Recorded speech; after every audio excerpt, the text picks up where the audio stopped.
সকলকে নমস্কার। আমার বাংলা মাতৃভাষা চ্যানেলে আপনাদের সকলকে আরও একবার স্বাগত। আমরা বুঝতেই পারছি ব্যঞ্জনবর্ণ আমরা লেখার অভ্যাস করব।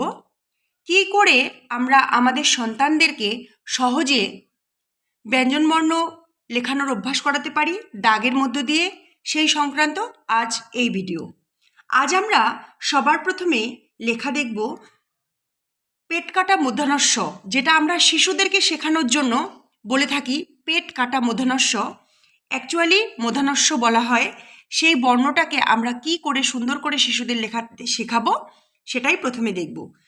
পেট কাটা মূর্ধন্য ষ লেখাতে সবার প্রথমে আমাদের এই দাগটির প্রয়োজন হবে, যেই দাগটি বাংলা লাইন গোটা লাইনটা থেকে অর্ধেক আমরা নিয়ে আসব নিজের যেই হাত দিয়ে লিখি সেই হাতের দিকে। এবারে যেই হাত দিয়ে আমরা লিখি না, অর্থাৎ বাম হাতের দিকে আমরা টেনে আনবো। আর মনে রাখবো যে একদম যে এই যে একটা সীমানা আছে, এই সীমানাটাকে পার করে যেন এই দাগটি না আসে। এবারে এখান থেকে আমরা নিচে নামবো।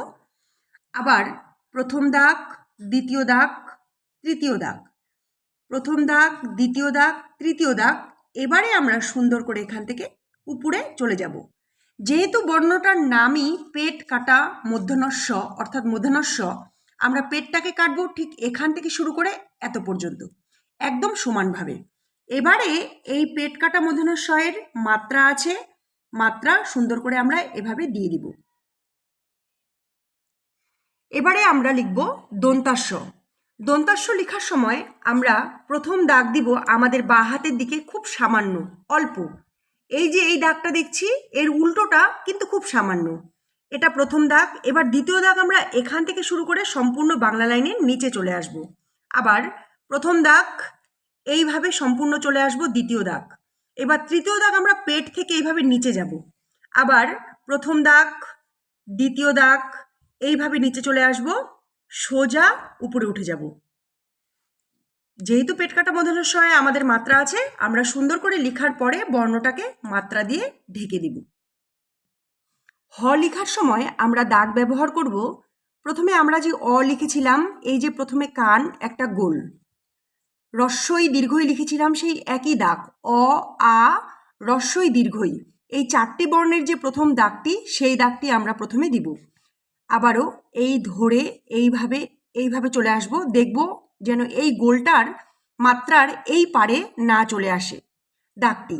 এবারে আবার এইভাবে দিয়ে এভাবে চলে আসব। হয়ের যেহেতু মাত্রা আছে সেজন্য আমরা সুন্দর করে মাত্রা দিয়ে দিব। এভাবে সুন্দর করে আমরা মাত্রাটা দিয়ে দিব। এটা আমাদের বর্ণ হয়ে গেল হ। হ বর্ণের মাত্রা আছে।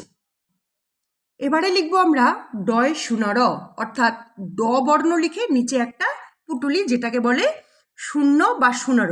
এবারে আমরা সুন্দর করে প্রথমে একটা দাগ দিব, বাংলা লাইন যে গোটাটা আছে তার অর্ধেক বরাবর একটা দাগ দিব, টিয়া পাখির ঠোঁট। আবারও একটি দাগ, টিয়া পাখির ঠোঁট। সুন্দর করে এভাবে আমরা ঘুরে চলে আসব। আবারও প্রথম দাগ, দ্বিতীয় দাগ, তৃতীয় দাগ, নিচে একটা সুন্দর করে পুটলি দিয়ে দিলাম। এবারে আমরা দিব বর্ণের মাত্রা আছে, সুন্দর করে আমরা মাত্রা দিয়ে দিলাম। হয়ে গেল ডয় শূন্য।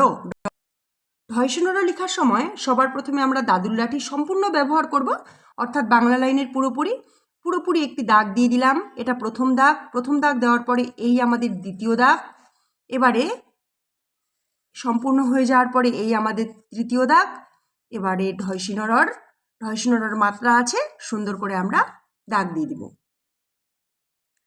তাহলে পেট কাটা মূর্ধন্য ষ, দন্তাস্ব, হ, ডয় শূন্য, এখানে 5টি বর্ণেরই মাত্রা আছে। বারে বারে বলি, আবারও বলছি, শিশুদেরকে লেখানোর সময় আমরা প্রথম অবস্থাতেই সম্পূর্ণ বর্ণ লিখে দেব না। কারণ প্রথমেই শিশুরা যদি সম্পূর্ণ বর্ণটা দেখে তাহলে শিশুদের মনে একটা ভয় জন্মাবে, তারা দেখতে চাইবে না।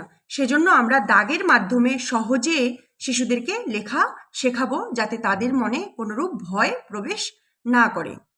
আর অবশ্যই লেখানোর সময় আমরা বাংলা লাইন ভরে তাদেরকে লেখাবো। পরবর্তীতে যখন ওরা বড় হবে, ওদের নিজেদের হাতের লেখা ওরা নিজেদের মতো করে নেবে, কিন্তু ছোটবেলা আমরা অবশ্যই বাংলা লাইনটা পুরো ধরে লেখাবো। আর সবসময় বর্ণগুলি সোজা লেখানোর অভ্যাস করাবো, তাতে শিশুদের হাতের লেখা ভালো হবে। ভিডিওটি যদি ভালো লাগে অবশ্যই লাইক করবেন, কমেন্ট করবেন এবং চ্যানেলটিকে সাবস্ক্রাইব করবেন আগামী দিনের নতুন নতুন ভিডিও পাওয়ার জন্য। নমস্কার।